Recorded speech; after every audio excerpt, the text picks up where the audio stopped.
데살로니가 전서 5장 1절부터 11절 말씀 봉독하겠습니다.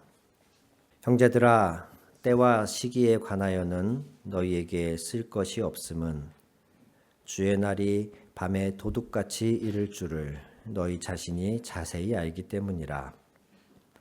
그들이 평안하다 안전하다 할 그때에 임신한 여자에게 해산의 고통이 이름과 같이 멸망이 갑자기 그들에게 이르리니 결코 피하지 못하리라. 형제들아, 너희는 어둠에 있지 아니하매 그날이 도둑같이 너희에게 임하지 못하리니 너희는 다 빛의 아들이요 낮의 아들이라.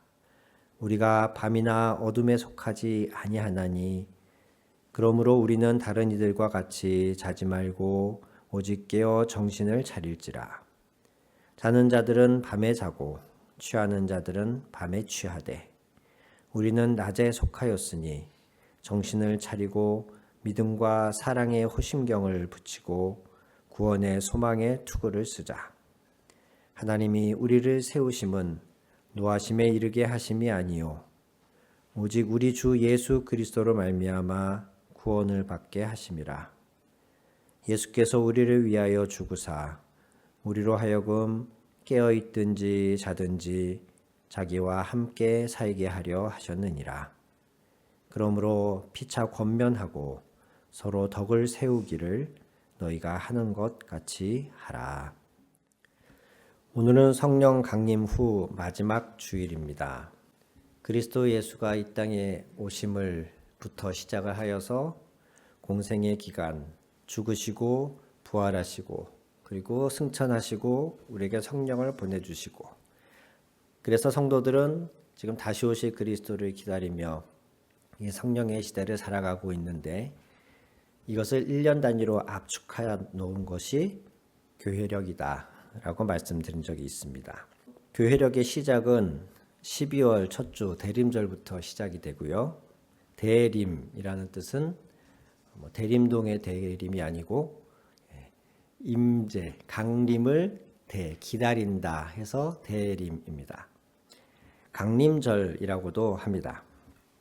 그리스도의 강림을 기다린다 할 때에, 즉 이 대림절기를 보낼 때에 우리는 두 가지의 기다림을 기억해야 합니다. 하나는 2000여 년 전 예수 그리스도께서 이 땅에 처음 오실 때 그때를 기억하며 이 대림절기를 보내야 하고요.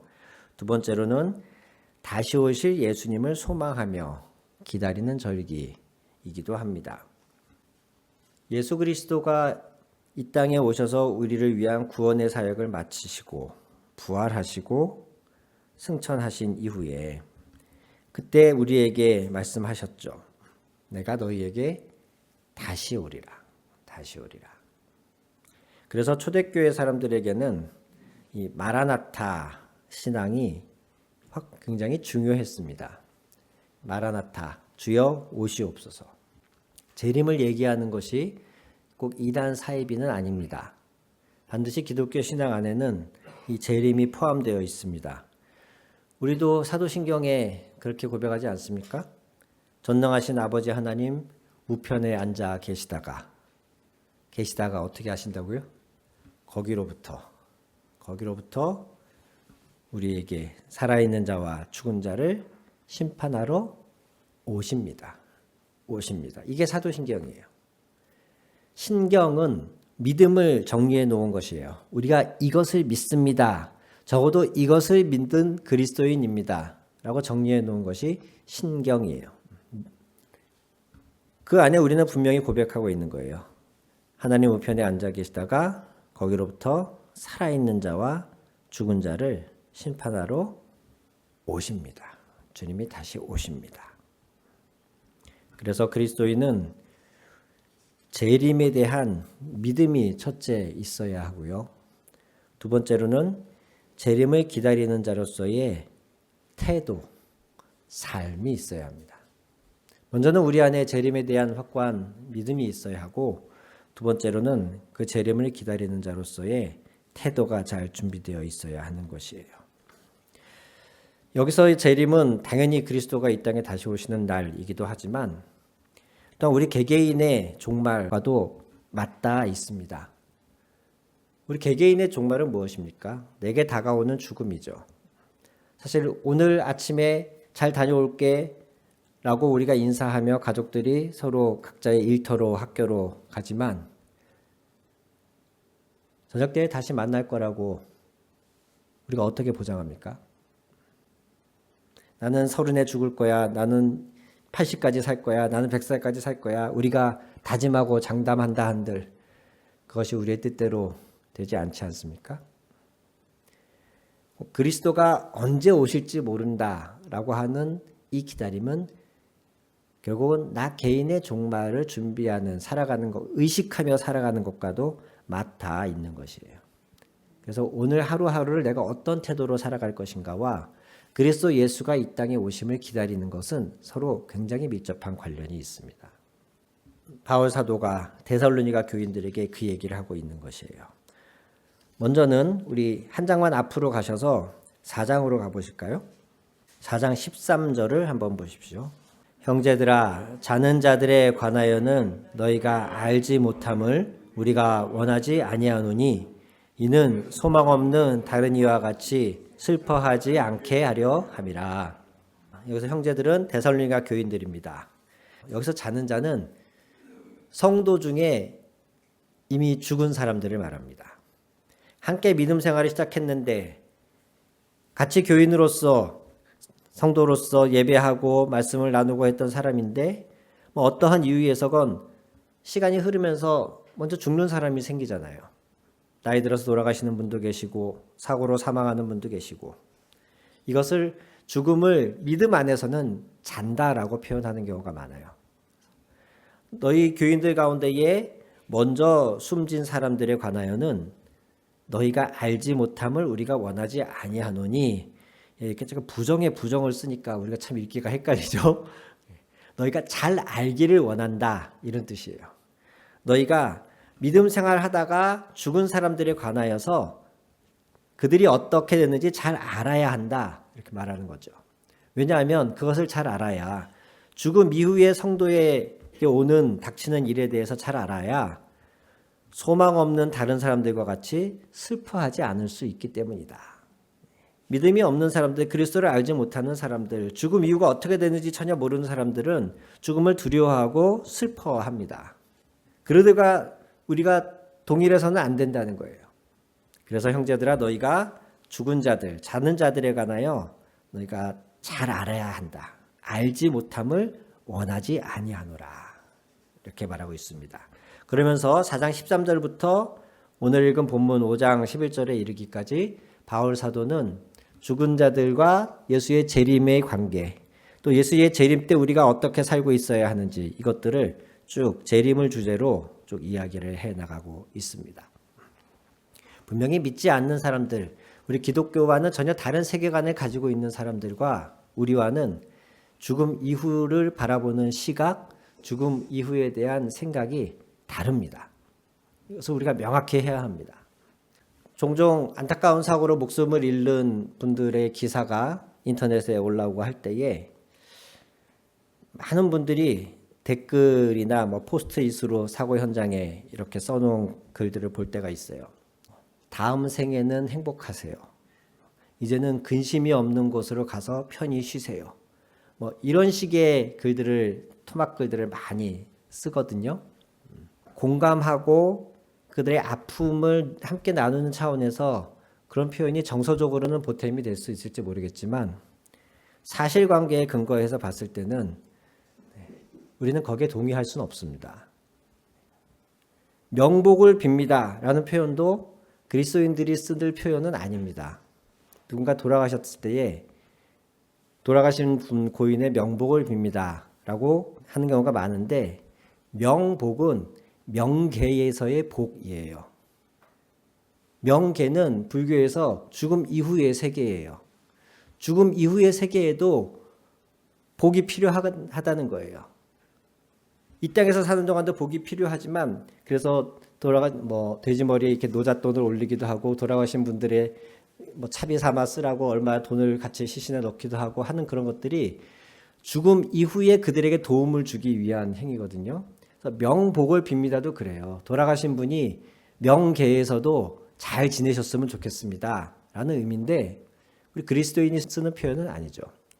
우리는 사람의 죽음 이후에 심판이 있고 구원이냐 구원이 아니냐만 있는 것이지, 거기에 복을 빌어줄 어떤 필요성이나 개연성을 우리는 느끼지 못합니다. 성경은 그렇게 말하고 있지 않아요. 여기서 복을 빌어준다고 해서 거기에서 행복하고 이런 개념이 아니에요.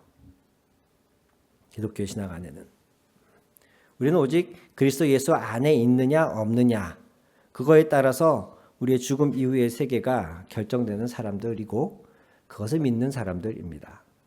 그리고 더 나아가서 그렇게 믿음 가운데 죽은 사람들은 그리스도의 다시 오실 때에 4장 14절부터를 한번 보시면요, 14절부터 17절을 제가 한 절, 성도님들이 한 절 교독하겠습니다.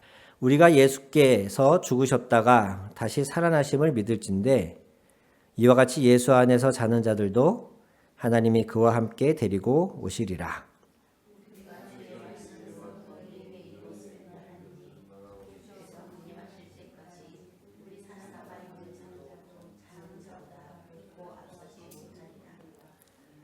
주께서 호령과 천사장의 소리와 하나님의 나팔 소리로 친히 하늘로부터 강림하시리니, 그리스도 안에서 죽은 자들이 먼저 일어나고 그 후에 우리 살아남은 자들도 그들과 함께 구름 속으로 끌어올려 공중에서 주를 영접하게 하시리니, 그리하여 우리가 항상 주와 함께 있으리라.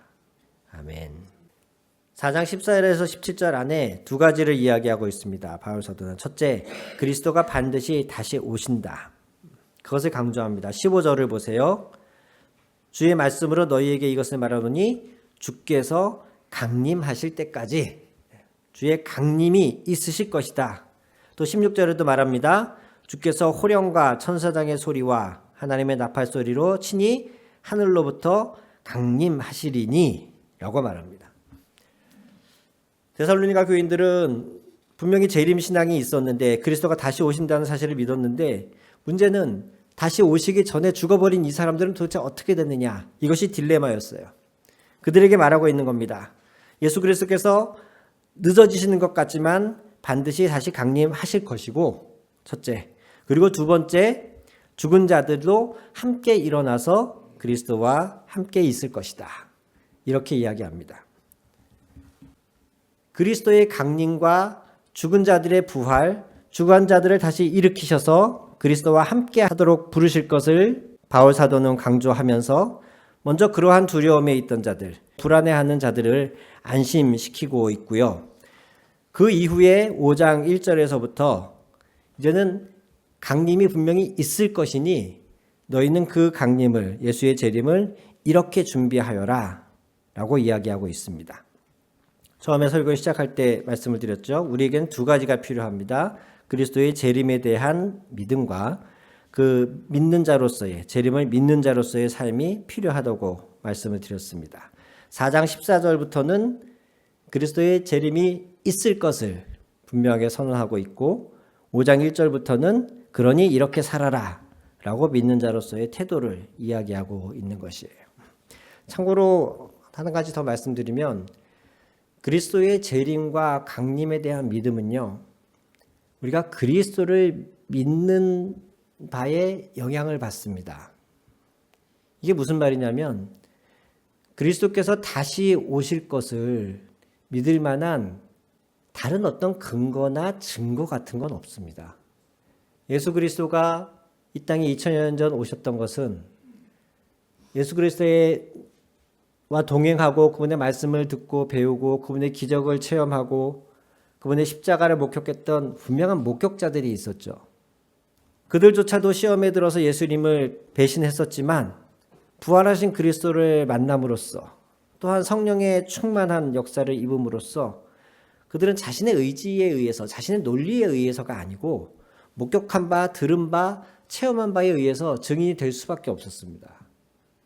2000년 전 오신 그리스도에 대한 이야기는 그런 식으로 전해졌습니다. 분명히 듣고 보고 경험한 사람들에 의해서. 그런데 예수 그리스도가 다시 오실 강림은요, 그것을 믿어야 할 근거가 어디에 있습니까? 뭘 보고 우리가 그것을 믿을 수 있습니까?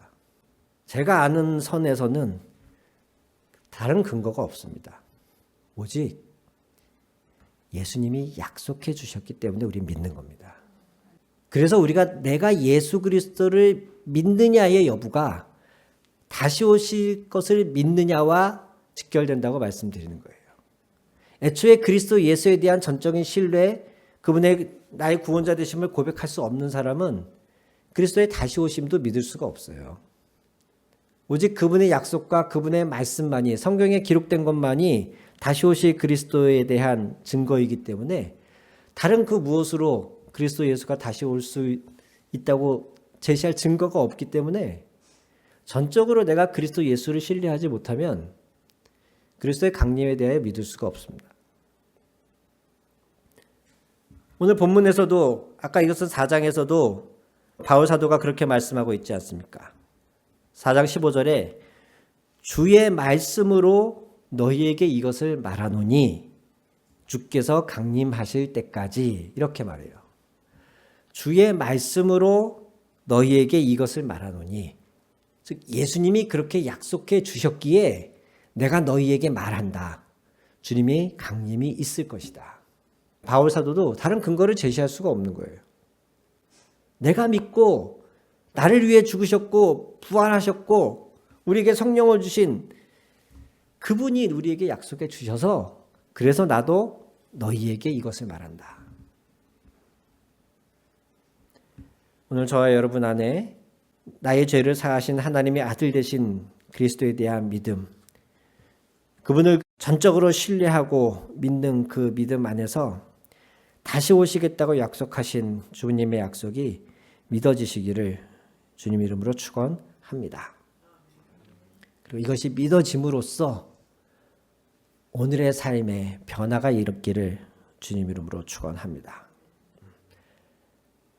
죽음 이후의 심판, 그리스도께서 다시 오셔서 전적으로 그분의 의와 공의와 사랑으로 통치하실 그날에 대한 믿음 없으면 요즘 같은 세상 억울해서 어떻게 삽니까? 악하고 꽤 많고 약삭빠르고 몰렴치한 사람들이 승승장구하는 것 같은 이런 세상을 억울해서 어떻게 삽니까? 우리가 다 화병 걸리고 말죠. 그렇지 않을 수 있는 근거가 그리스도의 다시 오심과 다스림 안에 있는 것이에요. 그래서 바울 사도는 5장 1절부터 이렇게 가르칩니다. 형제들아, 때와 시기에 관하여는 너희에게 쓸 것이 없다. 예수님이 친히 말씀하셨거든요. 제자들에게 예수님이 친히 말씀하셨어요. 그 때와 기한은 아버지께 있느니라. 내가 너희에게 언제다라고 말해줄 수 없다. 그것은 하나님이 정하신 때가 있다. 바울 사도가 데살로니가 교인들에게 말합니다. 때와 시기는 너희에게 쓸 것이 없다. 때와 시기에 집착하는 것은 다 이단입니다. 다 잘못된 가르침입니다. 과거에도 여러 이단들이 특정한 때를 지정했다가 그것들이 다 실패로 돌아갔고, 또 그러자 어느 순간부터 어떤 이단은 인원수로 14만 4천 명이 채워지면 그리스도가 오신다 라고 하다가 이제 자기네 따르는 추종자들의 수가 14만 4천 명이 넘어가니까 우리들 안에도 가라지가 있다. 그래서 우리들 안에 있는 가라지 빼고 진정한 알곡 같은 믿음의 사람들이 14만 4천 명이 될 때 그리스도가 오신다. 이러면서 계속 번복해 가죠. 이처럼 종말을 강조하면서 그 때와 시기를 강조하는 것들은 100% 거짓 선지자라고 보시면 됩니다. 그들이 그 종말을 강조하고 때와 시기를 강조하는 이유는 딱 한 가지예요. 사람들에게 위기감을 느끼게 해서 자기를 추종하게 만들려는 겁니다. 그날은 밤에 도둑같이 온다. 또는 산모의 해산의 시기같이 온다. 이 두 가지의 공통점은 무엇입니까? 언제인지 알 수 없다는 거예요. 이처럼 때와 시기에 집착하지 말아라 라고 먼저 이야기한 바울 사도는 그 뒤에 이렇게 덧붙입니다. 4절부터 보시면 형제들아 너희는 어둠에 있지 아니하매 그날이 도둑같이 너희에게 임하지 못하리니. 분명히 조금 전에 앞에서는 2절에서는 주의 날이 밤에 도둑같이 올 것이다 라고 말을 했는데, 즉 갑작스럽게 예상하지 못한 때에 올 것이다 이런 뜻이죠. 근데 4절에서는 또 반대로 그날이 도둑같이 너희에게 임하지 못할 것이다 라고 말합니다. 이게 무슨 뜻일까요? 그 앞에 전제가 있죠. 형제들아 너희는 어둠에 있지 아니하매. 보편적으로 그리스도께서 다시 오심은 우리가 전혀 예상하지 못한 때에 갑작스럽게 올 것입니다. 그런데 그럼에도 불구하고 우리 그리스도인들에게 있어서 그날이 갑작스럽지 않을 수 있다고 바울 사도는 말하는 거예요. 그것이 어떻게 가능하냐? 도둑을 예로 들자면, 오늘 본문도 도둑을 예로 들었으니까, 준비 안 한 사람에게는 도둑이 갑작스럽게 오는 것이 큰 문제가 되죠. 그리고 그러한 도둑의 출현이 굉장히 당황스럽습니다. 그런데 방범장치들을 잘 설치해 놓고 보초가 잘 세워져 있고 매일매일을 도둑이 올 것에 대하여서 준비하고 있는 사람의 입장에서 본다면 비록 도둑이 갑작스럽게 와도 그것을 준비하고 있던 사람의 입장에서는 전혀 갑작스럽지가 않은 것이에요. 그런 측면에서 오늘 바울 사도는 말하고 있는 겁니다. 너희가 어둠에 있지 아니하기 때문에. 그 뒤에 이어서 나오는 말에서는 우리를 빛에 있기 때문에, 낮의 아들이기 때문에 라는 말로 각각 조금씩 다른 단어이지만 결국에는 한 가지 의미를 더 풍성하게 표현해주고 있죠. 우리는 빛의 자녀, 낮의 아들, 어둠에 살지 않기 때문에 그러한 삶을 사는 그리스도인들에게는 그리스도의 다시 오심이 전혀 갑작스럽지가 않을 것이다. 이렇게 말하면서 앞서 4장에서는 그리스도의 다시 오심을 믿으라고 강조했다면 5장에서는 그분이 다시 올 것이 확실하니 너희가 이렇게 살아야 된다라고 말하고 있는 것이죠. 이렇게 살고 있는 한 우리에게 그리스도의 다시 오심은 전혀 갑작스럽거나 놀랄 만한 일이 되지 않을 것이다. 낮과 밤이라는 단어로 비유한 것에는 그것이 가지고 있는 이미지와 함께 그 비유를 들어야겠죠. 낮에 행해지는 일과 밤에 행해지는 일들을 바울 사도는 나눠서 말합니다. 6절부터 보시면 다른 이들과 같이 자지 말고 깨어 정신을 차려라. 잠은 낮에 잡니까? 밤에 잡니까? 되게 밤에 자죠. 또한 7절에 자는 자들은 밤에 자고 취하는 자들은 밤에 취한다. 즉 내가 밤에 속하여 있다라고 생각하는 사람들은 그 밤에 적절한 행위를 한다는 거예요. 반면 내가 낮에 속하여 있다라고 생각하는 사람들은 낮에 할 만한 행동을 해야 한다는 것이에요. 그러면서 낮에 속하여 있는 사람들의 행위로서 8절을 이야기합니다. 오늘 본문의 핵심 구절이 8절이거든요.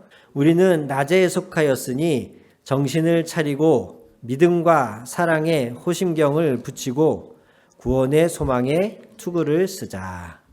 아멘.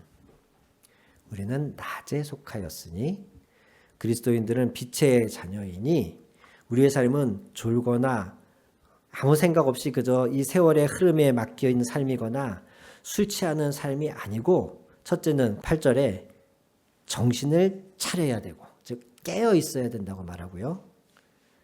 믿음과 사랑의 호심경을 붙이고 구원의 소망에 투구를 쓰자. 호심경이나 투구와 같은 비유의 단어들을 빼고 나면 결국은 그겁니다. 정신을 차리고 믿음과 사랑과 소망으로 하루를 살아가라. 이것이 낮에 속한 자의 삶이고, 우리가 이렇게 살고 있는 한 그리스도의 다시 오심은 언제나 우리에게 놀랄 만한 일이 아니라 기쁨으로 받아들일 일이 될 것이다. 그렇게 이야기하고 있습니다.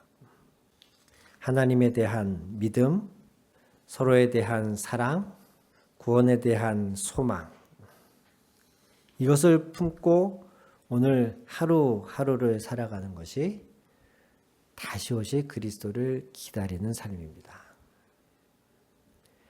대단한 특별한 비밀이 있지 않습니다. 그러니 여러분 미혹되지 마십시오. 그리스도의 다시 오심을 말세를 준비해야 된다면서 특별한 장소나 특별한 사람이나 특별한 행위들을 강조하는 사람들. 최근에 부상하고 있는 어떤 이단은 신약의 유월절을 잘 지켜야 된다. 그러면서 사람들을 미혹합니다. 그리스도 예수의 이름 외에 구원 얻을 다른 조건을 제시하는 건 다 거짓입니다. 특별히 우리가 가르치는 이 교리, 이 진리만 진짜다. 신약의 유월절을 잘 지켜야 된다. 이렇게 말하는 것들은 다 거짓입니다. 그래서 말세에 어떠한 특정한 장소에 특정한 사람들과 함께 있어야 된다고 말하는 것 다 자기들의 그 이익을 위해서 사람들을 불러 모으기 위해서 하는 것에 불과합니다. 그리스도가 다시 오시는 것, 주님의 날이 이 세상의 끝인데, 말세인데 그날을 준비하는 사람들의 가장 중요한 모습은 믿음, 소망, 사랑, 그것뿐입니다. 오늘 우리가 그리스도를 온전히 신뢰하며 믿으며 이웃 사랑하기를 힘쓰고 이 땅에 소망을 두지 않고 영원한 하나님의 나라에 소망을 두고 오늘 하루를 살아가고 있다면 그게 말세를 준비하는 태도예요. 가장 모범적인 태도예요. 그거 외에 다른 게 없어요. 여러분 12월 달에 성탄의 기쁨을 함께 나누자고 여러분들께 제안하면서 여러분들에게 예산을 드리고 함께 사용하시도록 말씀드리고 있지 않습니까? 그게 우리가 말세를 준비하는 태도라고요. 그리스도가 나의 구세주임을 믿으면서 어떻게 하면 그 사랑을 나눌까 고민하고 안 하던 짓을 좀 해보고 나한테 좀 어색하지만 평소에 내가 익숙하지 않지만 그럼에도 불구하고 새로운 방식으로 새로운 사람들에게 그리스도의 사랑을 나누고자 접근하고자 시도하는 이런 노력들이 이러한 열심과 섬김들이 주님이 다시 오실 때를 준비하는 태도라고요. 우리가 그렇게 하루하루를 살고 있으면 주님이 갑자기 짠 나타나셔도 우리는 전혀 놀라지 않을 거예요. 반면에 밤에 술 취해가지고 여기 강서구청 사거리 요 뒤쪽에 먹자골목 그런 데서 아직 밤늦도록 집에 들어가지 않은 많은 젊은 청년들이 거기서 배회하고 있어요. 몸도 못 가누고 휘청거리고 있고 그러다가 주님 갑자기 나타나시면 혼비백산할 수밖에 없는 거예요. 오늘 바울 사도는 아직 예수님이 다시 재림하지도 않으셨는데 그 전에 죽은 신자들은 어떻게 되는 것이지? 라고 하며 궁금해하고 불안해하는 성도들에게 그리스도의 다시 오심을 분명히 확인시켜주면서 그러나 안심해라. 그리스도가 다시 오심을 준비하는 것은 방법은 별다른 게 아니다. 무슨 특별한 비법이 있는 게 아니다. 오늘도 믿음과 사랑으로 너희를 보호하면서 구원의 소망을 가지고 하루하루 살아가라. 그것이 곧 낮에 속한 자의 삶이고 이러같이 낮에 속하여 있는 사람들에게는 그리스도의 다시 오심이 전혀 놀랍거나 이상하지 않을 것이다. 이렇게 말씀하고 있는 것이에요. 연말이 다가옵니다. 성탄의 계절입니다. 오늘 이 말씀처럼 믿음과 사랑으로 여러분을 무장하고 구원의 소망을 품고 하루하루를 살아가십시오. 그것이 곧 이 대림절기를 맞이하는 성도의 태도입니다. 그러한 우리를 통해서 오늘도 예수 그리스도께서는 이 땅에 다시 오실 때가 언제인가 우리를 통하여 살피고 계실 줄 믿습니다. 우리 같이 기도하겠습니다.